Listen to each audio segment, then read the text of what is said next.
You're listening to the Unlearn, challenging everything you thought you knew about God.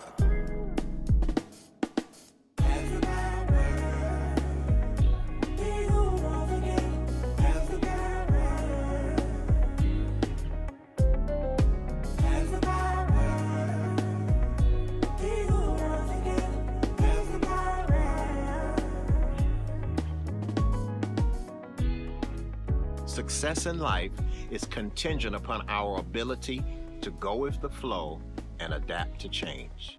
But we as humans have the tendency to oppose change. We like things to be done the same way all the time, but life is a consistent series of change. And we as God's children have a tendency to want Him to do things the same way all the time.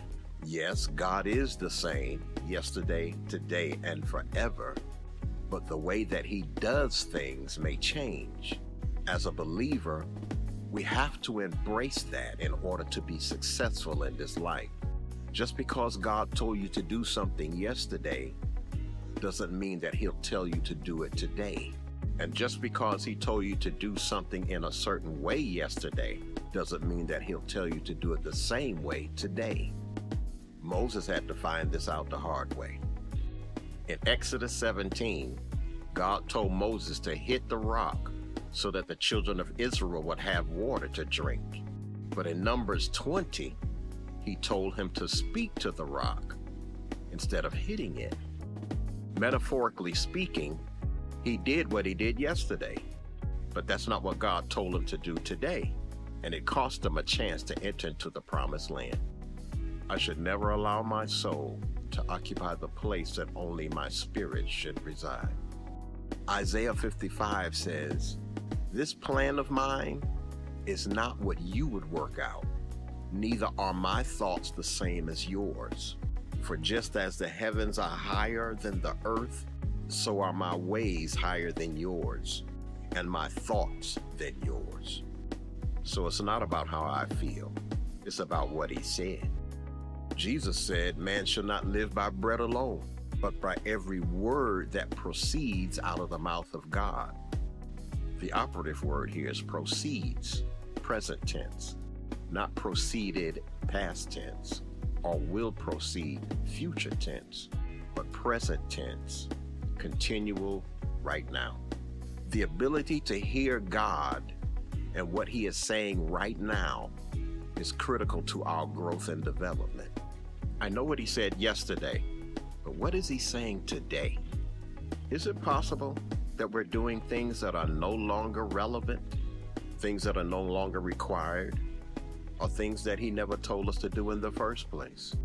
In my own life, I've done things that I thought sure God told me to do, only to realize later that that wasn't Him after all.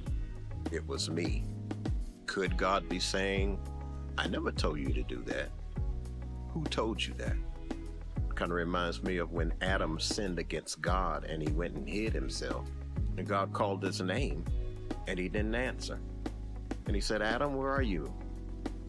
And he said, "I'm hiding." God said, "Well, why are you hiding?" He said, "Because I'm naked." And God said, "Who told you you were naked?" Good question. Who told you to do what you're doing? Who told you to live how you're living? Who told you the things that you think God may have told you? A reassessment might be in order. Just saying. Who told me to do this? Did my mama tell me to do this? Am I doing this because this is what I've always done? Am I doing this because of my associates? Did my pastor tell me to do this? Did a prophet tell me to do this? Did somebody give me a word from the Lord to do this? Check it out and make sure it's true. Reassess it. Please don't misinterpret what I'm trying to say.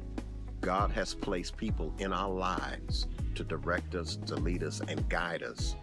But the ultimate goal is to lead and guide us to Him. Paul says, "Follow me as I follow Christ," which means if I stop following Christ, you stop following me. God has a plan for us all collectively, but He also has a plan for us individually. and it is imperative to be able to hear what he is saying to carry it out. When the children of Israel left Egypt, they made tents, not houses, because they never knew when God would say, okay, up and go, let's move. God is a progressive God, always moving, always shaking. And we have to pay close attention to when he's telling us to move. Don't ever become so familiar with God that you think you know him like that. I found that in my own life, he will give me direction in increments. He usually doesn't give out the whole plan at once. Otherwise, what is the point of faith? For without faith, it's impossible to please him. So he'll tell me what I need to know when I need to know it. And don't get too comfortable with where we are right now.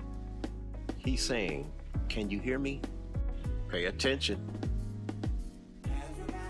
Until next time on The Unlearn.